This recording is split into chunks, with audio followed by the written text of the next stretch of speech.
Good morning, Miss Ahmad. Kumusta nararamdaman mo? Okay naman po. So, Alhamdulillah, I have already your annual check-up.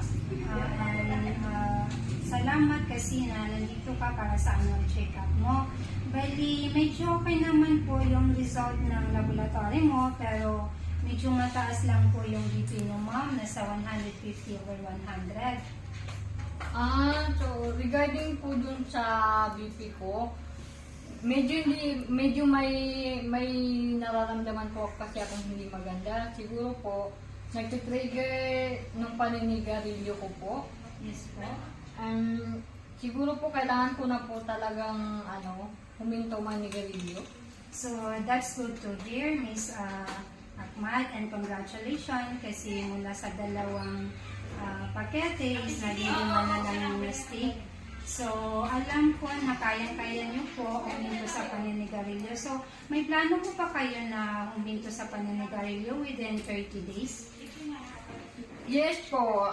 Actually, gusto ko na rin po talagang magtigil manigarilyo kasi gusto ko na rin po yung healthy lifestyle. So, Pero di ko po alam paano po ako mag-start. So, congratulations, Miss Ahmad, kasi nga, nagawa mo na pong ibaba mula 2 pakete sa 5 steak. So, magandang panimula po yan siya.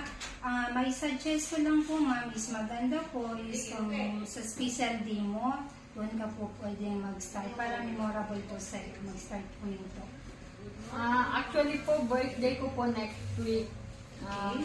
Yes po, tapos, I think, yun po yung pinakamagandang araw para po maalala ko.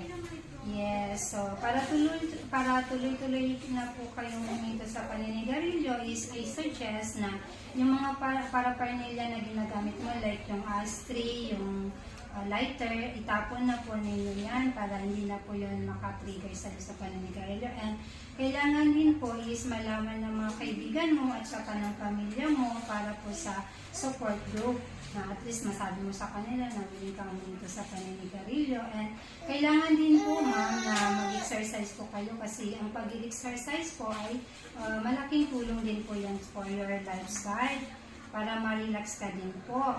So, kailangan din para tuluyan mo nang maiwasan ng paninigarilyo is iwasan mo yung mga bagay at mga tao na pwedeng makainganyo sa iyo na manigarilyo ulit. So, I suggest na after a month is magkita tayo ulit para ma-monitor natin yung BP mo at saka yung situation about sa pag-quit mo ng paninigarilyo. Actually po, matagal ko na rin po talagang itong mag-quit. Hindi ko lang po talaga alam paano magsisimula at ano po yung mga dapat kong gawin. Salamat sa mga advices mo po. Makakatulong po yun para tuluyan akong mag-quit sa paninigarilyo. Yes po. Okay. Thank you so much, Ma'am Ahmad. And then, I'm really happy and excited to see you next for the follow-up. Thank you so much. Shukran po.